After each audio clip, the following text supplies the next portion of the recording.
Chase at the 40. Look at that move. Look at Chase go. Oh, my goodness. What a gear. He comes down to this in his car end zone. Intercepted. McPherson. And Cincinnati is heading to the Super Bowl. Toss here. Mixon's going to throw. Open man. Caught. Higgins. Touchdown. Drives. Touchdown. Joe Burrow has his first rushing touchdown of the season.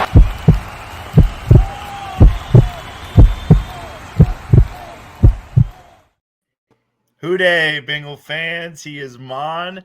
I am Jake. This is the Bengals Pulse, the heartbeat of our Cincinnati Bengals. Maan, you have a very depressed look on your face.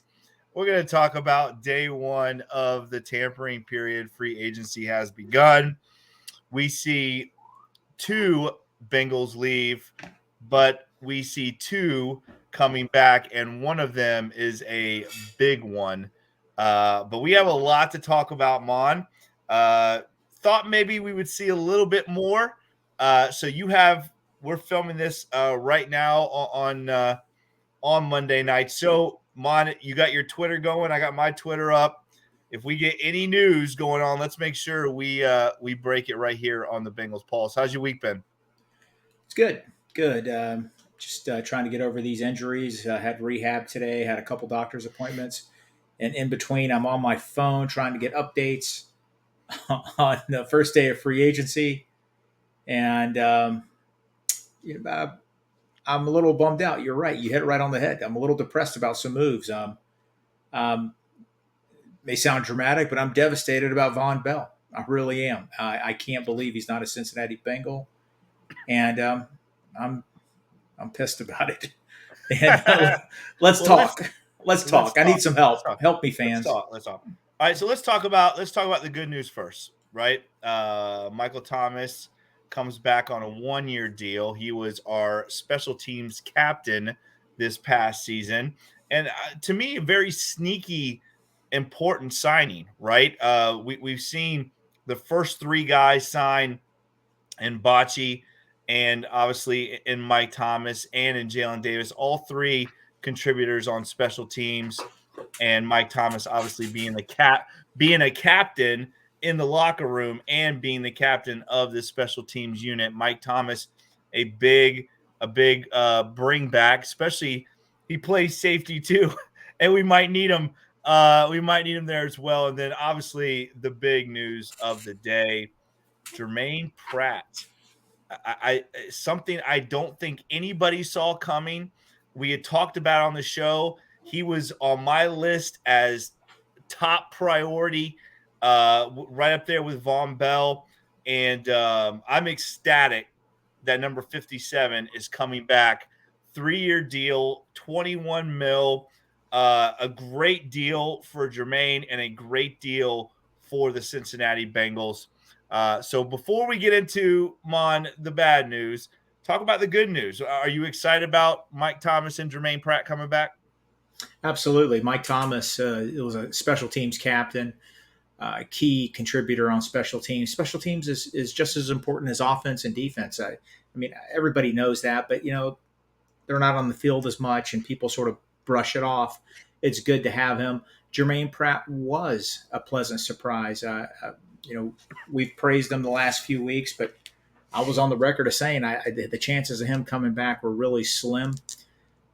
Jay Morrison sent out a great tweet. He said that when that story broke that Jermaine Pratt signed that contract, I guess all the beat writers knew that Von Bell was not returning, because I think it was Von Bell was basically offered that contract, and who both of them were, and whoever agreed was going to get it. And I'm curious to see what Von Bell's numbers are, but I'm glad to have Pratt back. Him and Logan Wilson, arguably 2 of the best linebackers in the AFC, if not the NFL. We're going to need him this year. We're going to need him big time, because the strength of this defense was always up the middle. Reeder, them 2, Bell and Bates. So we're going to have some issues on the back end. But all in all, I'm glad Pratt is back. He was easily the second best player on our defense last year behind DJ Reeder.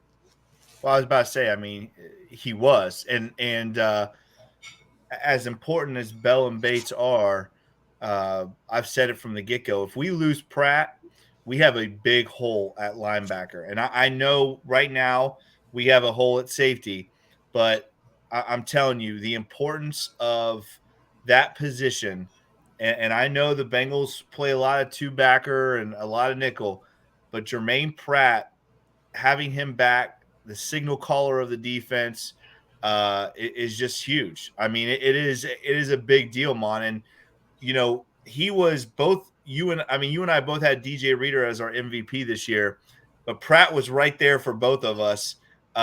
Easily could have been defensive MVP as well. How do you not put priority on that? Now, let's talk about the bad news. Obviously, the killer bees, right? Bell and Bates, no longer Bengals. Both going to the NFC South. Obviously, Bell going to the Carolina Panthers, and they have not released any contract numbers yet. I have not seen anything on Bell. Jesse Bates goes to the Atlanta Falcons, and that had been talked about quite a bit these last couple weeks. I guess he has friends that play for the Falcons. His deal, 4 years, $64 million. He becomes the fourth highest paid safety in NFL history, $23 million up front. Congrats to Jesse Bates, but there's no way the Bengals should ever pay that kind of money for a safety. There's just no way. We'll agree to disagree. The deal is this: Von Bell and Jesse Bates. We mentioned Logan Wilson and Jermaine Pratt being probably two of the best linebackers in the AFC. I think Jesse Bates and Von Bell were the best safeties in the AFC. I don't even think it was close. Our cornerbacks. Let me stop you right there because I just got the details on Von Bell. What is it? Von Bell, 3 years, $22.5 million, $13 million guaranteed. So yes, almost the exact same, a little bit more than Jermaine Pratt got, but obviously the Bengals, looking at the youth of Jermaine Pratt and the position of Jermaine Pratt. We've talked about it before, Mon, that safety position does not carry the same weight as some of these other positions do. And so Jermaine Pratt, a Bengal, Jesse Bates not. Go ahead, finish what you were saying. Jesse Bates and Von Bell, they are on the field all the time. They don't come off the field. They one's considered a strong safety, the other guy's considered the free safety. I'm not unhappy about Jermaine Pratt. I'm glad he's on the team, but let's face it, the guy on third down, Logan Wilson was on the field, and Jermaine Pratt a lot of the times was on the sideline. We have Eli Apple and we had Cheeto Wouzier. Cheeto, when he signed with the Cincinnati Bengals, had a really bad year with the Dallas Cowboys. He was struggling. The Bengals got him for good value. Eli Apple, well documented, multiple teams, first-round bust. He comes to the Cincinnati Bengals, and they both pick up their game, and they both excel.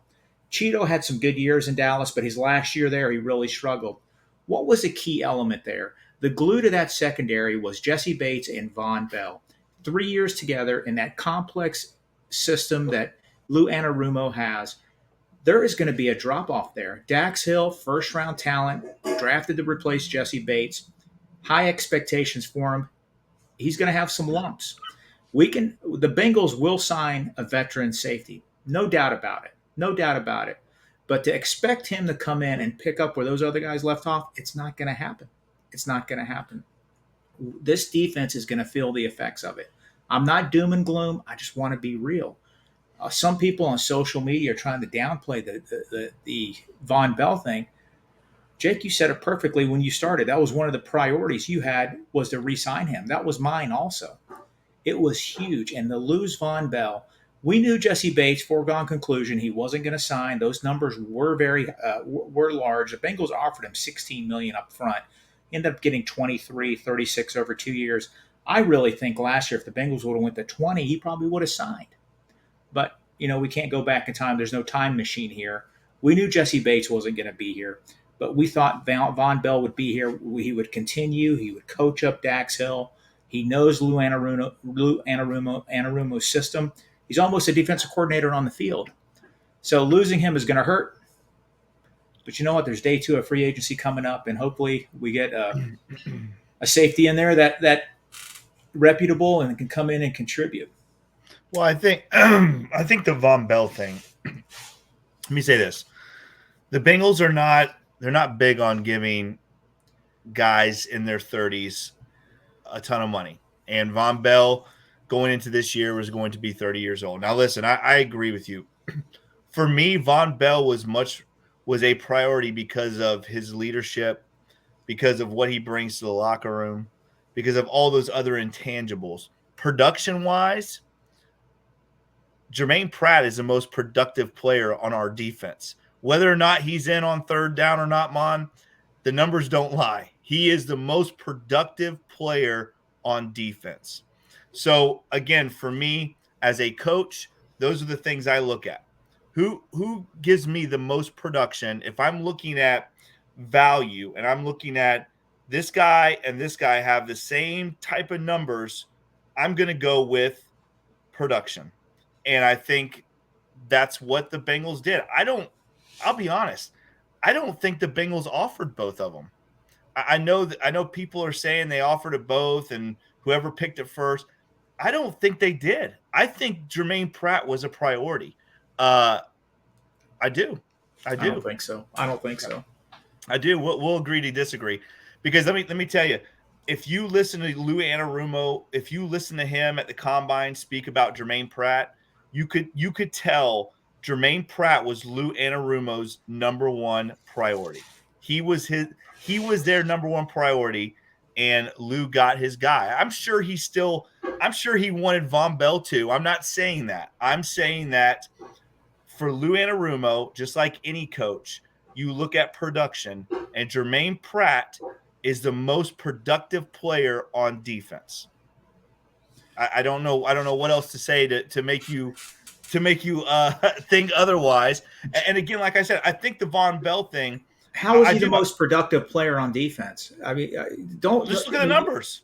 Just look at the numbers. Look at the numbers. It's not even close. Yes, look at the numbers. Von Bell had 4 interceptions. How many fumble recoveries did he have? He played every snap. Let's pull this up right now. Okay, let's do it. Let's pull it up right now. Listen, I know this is tough for you. I get that. I know this is tough for you. It's tough for me too, and I don't think this is something where you pull up Von Bell's numbers. All right, I have Jermaine Pratt's. Okay. You pull up Von Bell's. Just let me know when you got Von Bell's. Listen, I understand that Von Bell. I understand the importance of Von Bell. I said from the get-go, Von Bell, Jermaine Pratt, I want them both back. They're both high priority, but I wasn't expecting Von Bell to get that kind of money either, to be honest with you. And I'm not saying that Von Bell doesn't deserve that kind of money. I just did not expect Von Bell to get that kind of money because he's a safety in his 30s. And I mean, he's getting, it looks like, I don't know the complete details, but it looks like almost $8 million a year. So that's quite a bit for a 30-year-old safety. Yeah, well, let's go back about Jermaine Pratt. His contract is very fair. It's very fair. They stole him. I think, my opinion, I think they approached Von Bell with that similar money. Hey, this is what we want to offer you. He balked at it, and then they went to Jermaine Pratt because they weren't going to budge. They're not going to give Von Bell any more money. And so they went to Jermaine Pratt, and he agreed. I think the linebacker that signed with the Bears, Edwards, from I think the Buffalo Bills to the Bears, his contract was 3-year, $20 million. Bengals. Oh no, you're talking about the guy from the Eagles. Eagles. Yes, I'm sorry. Eagles. Yeah. They did sign Edmonds from the Bills too. Right. He signed for like $19 million over 3 years. I think Pratt looked at that as, hey, that's sort of what I'm going to be looking at. Bengals gave him $2 million more, and he signed with the Bengals. Okay, go ahead with your stats. All right. Here we go. Jermaine Pratt, again, now, you said this as well. Jermaine Pratt not on the field on a lot of third downs. Still had 99 tackles, a sack, 2 interceptions, and hang on, it doesn't have his. Here we go. Here we go. All right, he had 99 tackles, 50 solo, 1 sack, 1 forced fumble, a fumble recovery, 2 interceptions, and let's see here, and 10 pass defense. What do you got for Von Bell? Okay, I am the Bengals website on my tablet isn't working, but I'm on Pro Football Focus real quick. Mm-hmm. I have 60 solo tackles, 4 interceptions. See, it's broke down a little different. Can you pull up the Von Bell stats on yours? How many total tackles did he have? Well, this has 60. Okay, so he had 60 total tackles, right? And Jermaine Pratt had 100. Okay, so 40 more tackles there. Let me look at. Let's see here. Let me go back. Let me pull up Von Bell here. Yeah, I found a really good website here. It looks like. All right, here we go. All right, Von Bell. Von Bell had. You said yes. He had 4 interceptions. He had 4 interceptions. He had 8 pass defense, 2 forced fumbles, 1 fumble recovery, and 77 tackles and 2 sacks. I got the advanced stats here. Again, he's playing safety. He's not playing linebacker. 1 sack. Okay, 1 sack. I have 2 sacks here. Oh. So again, we're looking at similar, but again, Pratt not on the field nearly as much as Von Bell. And again, I think right now we're just comparing apples to oranges. But the point of the matter is this: is that Jermaine Pratt.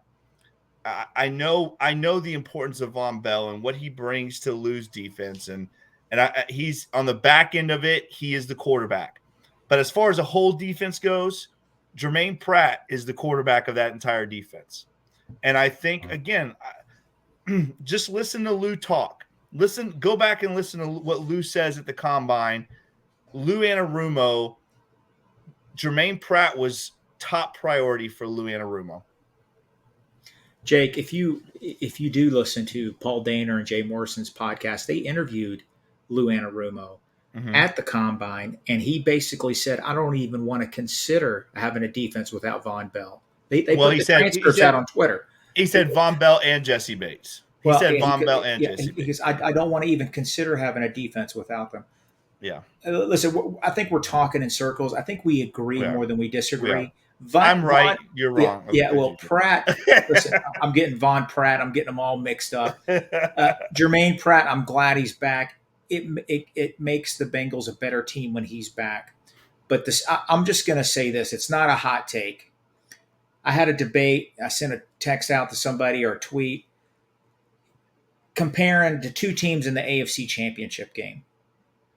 The Chiefs and the Bengals. Did that gap narrow today? No, it widened. Losing Bell and Bates, it did widen. Jake, why did it widen? Because they signed the best right tackle in football, in the free agency, basically, not football. I'm about to say, Juwan Taylor is not the best right tackle in football. Juwan Taylor is an upgrade over Andrew Wiley. It's not even close. Mon. Are you trying to tell me that that's not an upgrade over the tackle they lost? Yes, it is an upgrade. It is an upgrade over the tackle they lost. But to say that the gap is widened between the Bengals and Chiefs is absolutely insane. It's insane to say that. Are you saying so we lost Jesse Bates and Von Bell. We technically don't have their replacements yet. It's coming. The Chiefs don't again too. The Chiefs are losing both of their tackles, by the way. They're losing both of their tackles. and they replaced him with somebody Well, that they replaced one. They replaced Wiley. they replaced one. They did. Yeah. I think it widened a little bit. Losing Bates and Bell is going to hurt against a team they're our main comp right now. They are our main Yeah. comp. I'm not even worried about the AFC North right now. I'm worried about teams like the Bills and the Chiefs. We have to find capable replacements at safety. That's all I got to say. Let's talk about that now. Let's talk about who's still available out there that we like. Right? For me, Chauncey Gardner from the Philadelphia Eagles, a Brevard County guy. I think he would slide right in and help Dax Hill where he needs help. Chauncey is he's a very good tackler. He's good in coverage. He would fit that role. He can rush off the edge.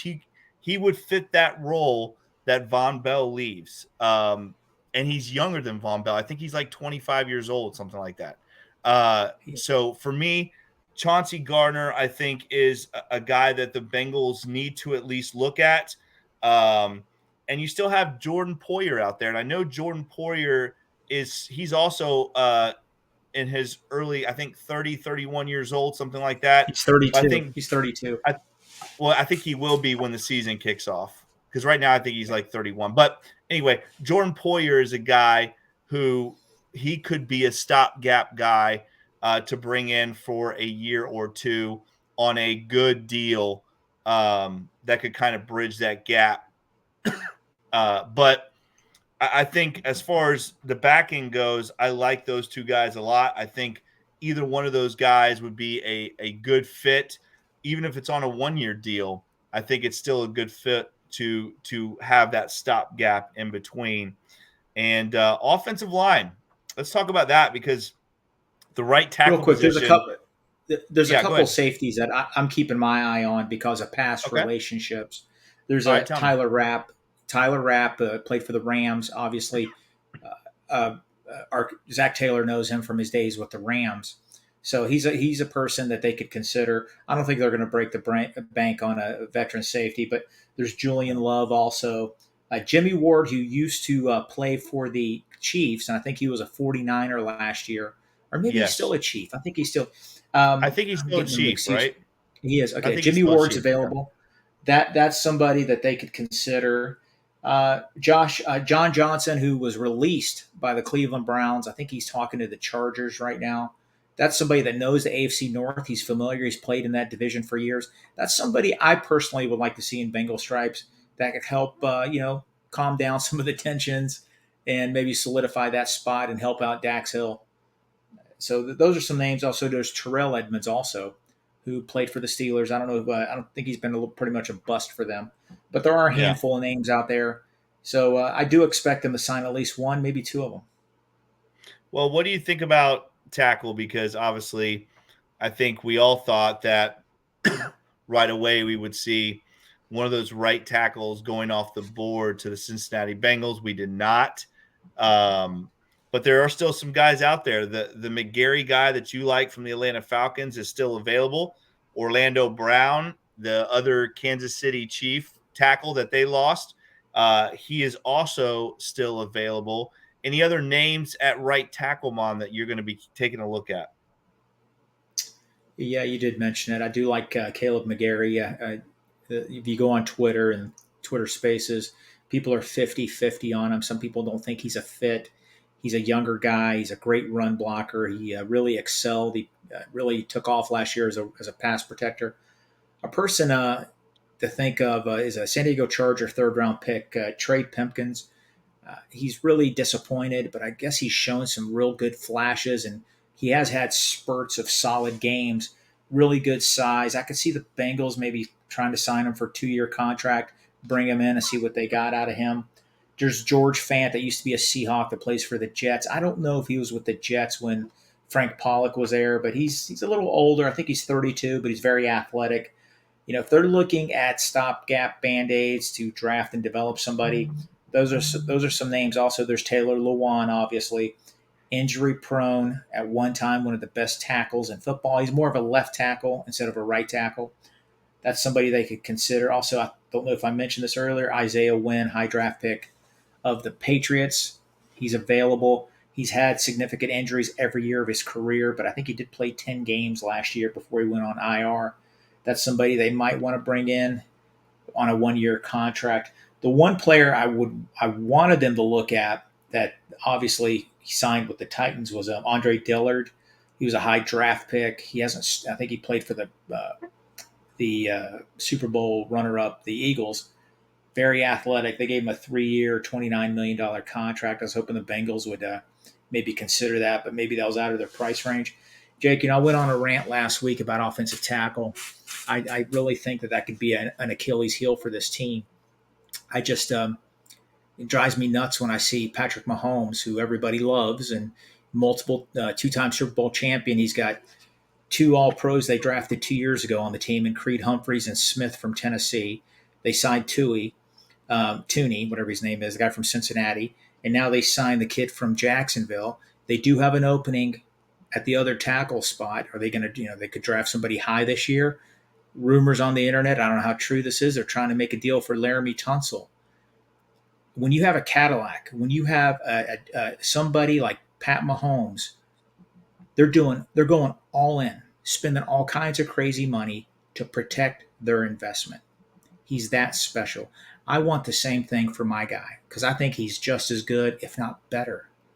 I just want him protected. The Cincinnati Bengals did an amazing job with Karras, Kappa, in drafting Volson. They spent half the money that the Chiefs did. Those guys played really well. They really solidified that line. Collins started coming around. Jonah Williams is Jonah Williams. We could do better at tackle. And well, you and I agree on something tonight. Okay. I agree with you 100%. I think tackle is still priority number 1 right now. I think we have got to see this team go out and get a right tackle. It's got to be. We have to see something tomorrow. There's got to be something out there. I do want to go back real quick to the safety position. CBS has the safeties ranked, and CBS has Jordan Poyer as the number 1 safety in free agency. He's still available. The guy I just talked about, Jordan Poyer. Jesse Bates was number 2, and Chauncey Gardner was number 3. So you still have Poyer available. You still have Chauncey Gardner. Again, according to CBS, 2 of the top 3 safeties still available for the Cincinnati Bengals to go out and grab one of those guys. I hope they do. I hope they grab one of them. Everybody, Bengals Twitter really wants Gardner from the Eagles. Hey, man, I'm all in. Make it happen. He's a local guy here. You know him well. And he's I had a coach against him. He's a dude. I had a coach against him. He's a dude. He was a Coco guy. Was he a Coco guy? Yeah. Real quick too. What about this tackle? I'm going to bring it up because I know it gives you an ulcer when people talk about it. Let's talk about this tackle from the Las Vegas Raiders. Maan, he's your favorite tackle on the board. This guy, he's bounced around a little bit. He had his first year as a starter this year and did really well, by the way, really well. I went and looked at the numbers today just because of how many times that you've texted our group text. The same exact thing, Maan. You text us the same. It's almost like you copy and paste the same text, and it's about a paragraph long explaining why we don't need this guy from the Raiders. I think I counted 5 times in the last 2 days you've texted us the same exact paragraph, Maan. Tell me why. Why do you not like this guy? Because everyone else seems to think that it would be a steal to go out and get him. What is your deal with him? I mean, you are so just nothing. You want nothing to do with this kid. And he, as a first-year starter, played really well, Maan. Better than both of our tackles played last year, by the way. Jake, if he ends up signing with the Cincinnati Wait, Bengals, first, what's his name? What's his name? his name is Jermaine Illuminor. Okay. Okay, Jermaine Illuminor. I think I said that properly. I don't know, but say that name again, Mon. You're going to be saying it a lot because I think he's going to be in stripes. Is he? Okay, did he sign already? Are you reading something? No. Did it happen? No. Okay. No, I don't want to freak you out. No. Listen, if he signs with the Bengals, I'm going to root for him. I'll never root against a Bengal player ever. Jake, if he does become a Bengal, it's going to be his 6th team in his short NFL career. I understand his PFF stats are very solid. He had a good year starting last year. He had some flashes. He had some up and down games. I just feel we already have guys like Jermaine Illuminor on the team. Mm-hmm. How many times has Adeniji and even Prince, when he was on the team, he's flashing, he's putting things together, and things just don't work out. If he becomes a Cincinnati Bengal, I'll be his biggest fan, and I hope it continues. There are success stories in the NFL where players bounce around and finally they get their footing and they take off and have solid careers. I hope he's one of them. I really do. Look at the quarterback for the Raiders, Rich Gannon. He bounced around multiple teams and he took a team to the Super Bowl. I hope if he signs with the Cincinnati Bengals, I hope he's one of the best right tackles in football. I just don't see it. I don't see it. 6 teams in his short NFL career if he becomes a Bengal. I just think the Cincinnati Bengals can do better at the tackle spots. I fully understand Jonah Williams is our tackle this year, guaranteed salary, and I hope he has a great year, and I hope he makes it hard on the Bengals next year when they have to negotiate and give him a big contract. That's what I want. I want Jonah Williams to play elite level and make it hard on the Bengals the next year. I don't think it's going to happen. I think we know what he is. We've seen enough of a sample size. I just think the Bengals can do better than that gentleman right there. But everybody on Bengals Twitter, they want him. They want him bad because you know what? They look at a value. We can get him for $2 million. We can get him for $3 million. I don't want tackles for $3 million. I want a tackle that's going to come in. You said it last week. I said it too. If we had if Riley Reif, if Lael Collins were healthy in the playoffs, I think the Bengals are Super Bowl champs at least one time, maybe 2 times. I'll throw in Alex Kappa, who's a guard. But if Lael Collins was healthy the whole year last year, and if Riley Reif was healthy, I think we beat the Rams 2 years ago with Riley Reif. I agree. I said that last week. You did. And I just nothing against. It's not personal against Prince. It's not personal against Adeniji. They're good guys, but listen, when they have to play these, they are playing elite players. Aaron Donald, they're playing. Who's the guy for the Smith for the Kansas City Chiefs? But guess what? Riley Reif was considered one of the best tackles in football. Yeah, we signed him towards the downward. He was going down in his career a little bit, but still, he had a lot of quality snaps in the NFL. He was an All-Pro. He can always revert to that. Lael Collins, he before he hurt his back, was one of the best right tackles in football. Some of these other guys, they haven't had that. They haven't had that success in their career. And I would rather have a veteran that's trending down a little bit than a guy that we don't know what he is. Is it fool's gold? I don't know. If we sign this gentleman, I hope he's the best right tackle in the AFC North, and I'm going to root for him. I just think we can do better. Well, let's real quick too, because I made sure I looked up the exact numbers on Von Bell, and I'm going to give these to you, Mon, and you're not going to like them because they seem very doable for the Bengals. And I think this is where it goes back to what I said earlier. I'm not saying I'm right. I'm just saying what I said earlier is Von Bell's age, the production of Jermaine Pratt. I think Jermaine Pratt was priority over Von Bell. Here's Von Bell's numbers, all right, broken down. In 2023, $7 million. But the cap hit only $3 million. Only a $3 million cap hit this year.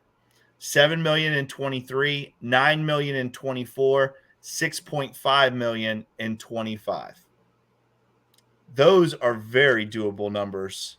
And I just think the Bengals were going another way. I don't know. You'll have to show me otherwise. I disagree. Because those numbers, a $3 million cap hit this year is The Bengals could have done those numbers. What was the what compared to Jermaine Pratt? What was the total guarantees though? I know Jermaine Pratt's was 10 million. I'm trying to think what Von Bell's was 13 guaranteed. Yeah. Von Bell's was 13 guaranteed. Yeah, I don't mean, know.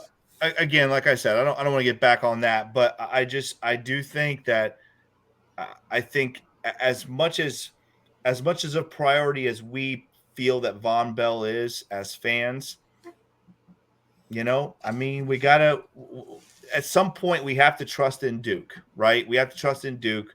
We have to trust in Zach. They've given us no reason not to. We have to trust in those guys. I would be shocked tomorrow if the Bengals do not sign a veteran safety like a Gardner, like a Poyer, that's going to come in and fill those shoes of Jesse Bates or Von Bell, either one of those guys. I mean, they have no choice. They have to. We went from having the best tandem, arguably in the AFC, to having nothing right now. Dax Hill is a great prospect. We still don't know what he is. Fully expected him to start this year, regardless of the Von Bell signing. He was going to start. Losing Von Bell, it hurts. It's going to hurt tremendously, and I don't want to be right. I want to be able week 2, week 3, week 4 to say, hey, you know what? We didn't really miss much on Von Bell. Yeah. I think it's going to be a tough one. It's going to be a real tough one. Well, listen, hey, maybe we'll do a second show this week. Hopefully, yes. Let's try to do a second show this week if we get some more Bengal news here in the upcoming days. What do you think? You want to try to do a second show? Yeah, absolutely. Before we call this one, I'm shocked about the lack of tight end signing. I think there's actually there's one tight end. There was a trade today, correct? Schultz is still out there, right? I think Juno was traded to the Falcons. Yes, he was. Right? And Oliver signed with the Vikings, 3 years, $21 million. That's a crazy deal. He was like their third string tight end. What are the Vikings doing? Crazy. There's a lot of interesting names on here. I love Irv Smith. I love Foster Moreau. Hooper, he's been around for a while. Of course, our guy Hurst. Gesicki from Miami. So there's a lot of really good tight ends out there. Well, I expect the Bengals to grab one of them. Mom, that's what happens when the draft is loaded with them, right? Yes. When the draft is loaded with them, it pushes that down a little bit. Look at corners right now. The draft is loaded with corners. You saw Patrick Peterson go. You saw Cam Sutton go, and you saw I think Jamel Dean re-signed with Tampa. So I mean, you had some corners there, but not crazy numbers for the corners this year that you normally see. And I think a large part of that is just the talent that's in the draft this year. A lot of talented guys. Yeah, there are. I after today, I could see Eli Apple possibly returning on a small contract, maybe another 1-year deal. They're going to have to get another vet. I expect 1, maybe 2 cornerbacks drafted this year. Yeah, there's still a lot of quality players out there. It is only day 1. The Bengals will sign a handful of players. Yeah, let's definitely do another show today this week because we'll have a lot to talk about. Yeah, and hopefully we do see some good stuff going on tomorrow. We're starting to get now. I would say we're probably about tier 2, although tier 1 wasn't really that crazy as it usually is. Tier 2 has really started now, and don't forget too. Didn't the Bengals when we signed Trey Hendrickson, wasn't that late at night? That was late at night on day 1, wasn't it? It was like 10 or 11 o'clock at night. It was at night. Yeah, I saw a tweet on that. Yeah. That was at night, and I thought it was. And there was another. No, Reader wasn't late. Trey Hendrickson was the late one, I think. So it's 8:45 now. Who knows? Maybe we will. Maybe we'll have a guy signed as soon as we sign off here on the show. You never know. It's free agency. It gets a little bit crazy. But we'll plan on trying to do another show this week and wrapping up week 1 of free agency. That is another edition of the Bengals Pulse. Once again, if you like this podcast, make sure you like, share, and subscribe to this podcast. Make sure you check us out on all the podcast platforms, Apple, Stitcher, and Spotify. Make sure you go on there and give Maan and I that 5-star review. We very much appreciate it. As always, follow us on Twitter at Bengals_Pulse9 and on Instagram the same without the at Bengals_Pulse9. And as always, check out all the awesome podcasts right here on the Wincinnati Podcast Network. He is Maan. I am Jake. This is the Bengals Pulse. Hooday, Bengal fans. We will see you later on in the week. Let's get a safety. See you guys.